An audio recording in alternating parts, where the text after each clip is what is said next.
Welcome to a sunny but chilly day here in Northern California, and we have the perfect car to be driving in these conditions. This is a 981 generation 2014 Porsche Boxster S with a 7-speed PDK transmission, and it's been modified tastefully just to enhance the overall driving dynamics. The owner, John, has only done a few things to this, including Apex VS5 RS wheels with Kumho V730 tires, some upgraded performance friction brake pads, a sole valved exhaust, and he maxed out the camber. The spec of this car is pretty light. We have the X73 Sport suspension, which comes with fixed dampers, not the adaptive dampers of the PASM setup. This sits a bit lower, I believe, than the PASM cars, I think by 10 millimeters or so. And we have the 14-way adjustable power sport seats and this sport steering wheel with these lovely paddles.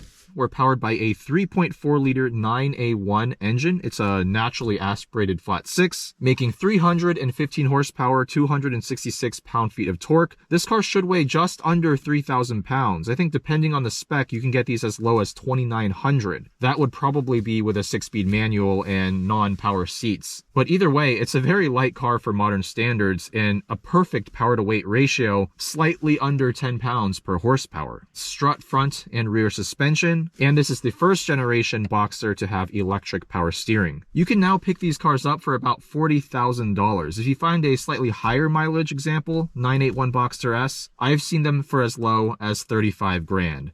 But at that price, you're basically talking new hot hatch or sport compact prices, like a Civic Type R GR Corolla, or maybe a used early model year Mark V Supra. But this is a proper Porsche. So let's drive this thing and see if this might be the best streetable driver's car you can buy for under $50,000. Even though it's over a decade old now, it still feels fresh in here.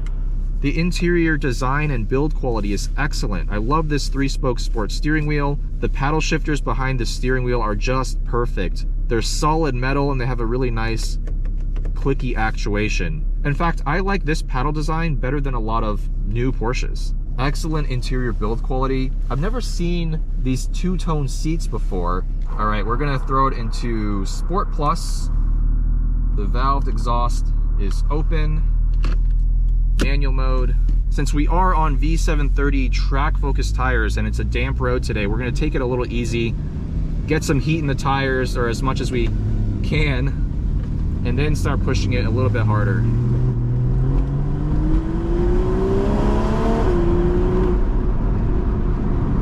Wow. I haven't even revved it beyond 4,000 yet, and it already sounds so good. Arguably the 981 generation of Cayman and Boxster was the last generation where you could get a non-GT car and still have an amazing engine sound. Wow.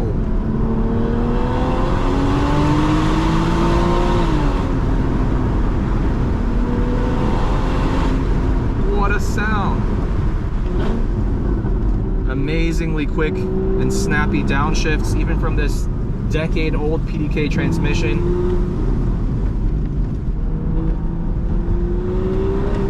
This sole valved exhaust is something else with the top down.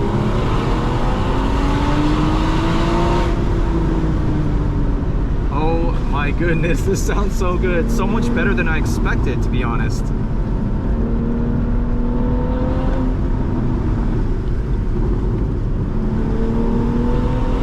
This gearing though, it's long.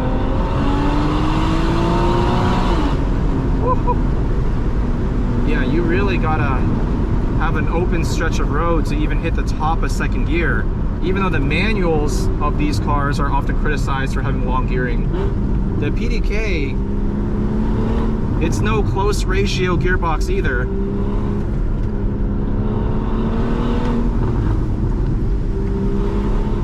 This car's front end is so precise. And the X73 Sport suspension feels so good right now. Nice and firm, but also compliant over the bumps. Mid-corner, you do feel some motion, but it's controlled. Let's try a little straight line pull.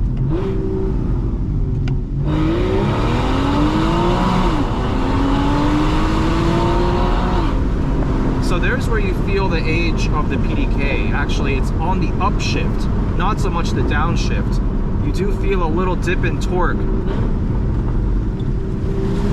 Woo! Okay. Yep, these V730s have no grip in the wet.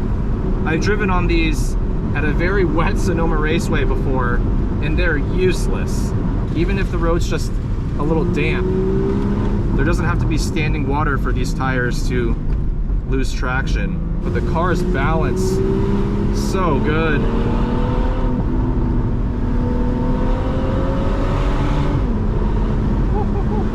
This exhaust, it has like this exotic tone to it. I can't really describe it.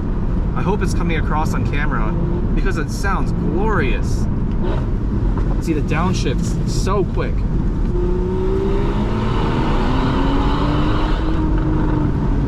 Got some crackles and pops on the overrun.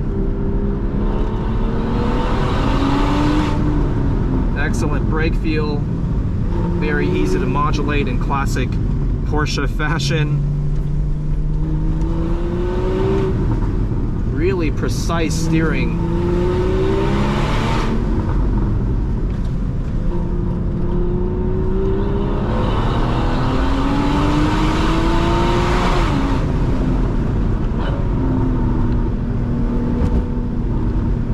Not a ton of steering feel, but it doesn't bother me that much because the front end is so precise and it responds to my steering input so well, and I can feel what the car is doing through the chassis itself.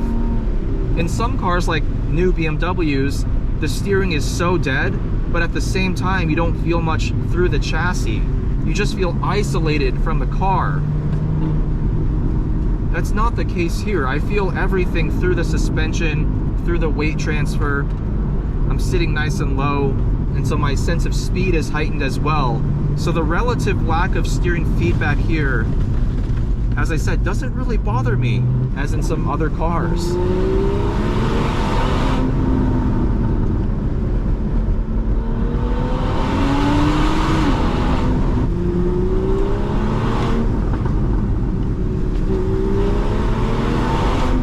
Oh, and just being able to enjoy this car with a top down on a cool sunny day.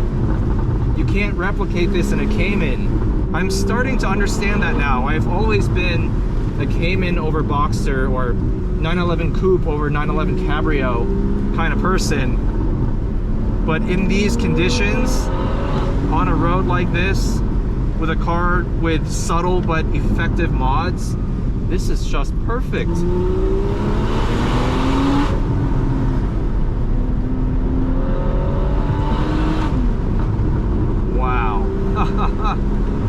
And just the natural balance of this chassis. The 981 chassis was a huge leap forward from the 987 in terms of refinement, how easy it is to drive hard. The interior design and build quality are, I would argue, an order of magnitude better than a 987.1. The engine is now reliable. And listen to this.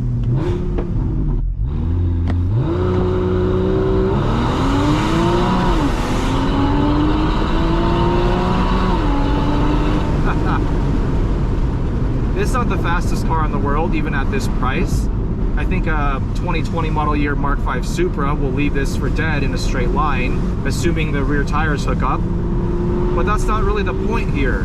This has enough power to be fun and playful, but you do have to drive it hard and you have to know what you're doing. After all, it's a mid-engine car. You can't drive it like a front-engine rear drive car. It doesn't give you as much leeway with rotation. But what it does give you is an incredibly sharp front end and a rear end that for the most part hooks up. Now this engine does lack a bit of low end torque, but that's fine by me because the top end is where all the excitement's at. Even these 14-way power adjustable sport seats are perfect for a road car, that is. Just enough support for my back, but very little support for your thighs, which makes it easy to get in and out of the car. The power top only takes a few seconds to operate. We still have physical buttons for everything, climate control. The infotainment is dated, but that's fine. Redline sells these magnetic phone mounts, which work really, really well. It places the phone right where you need it.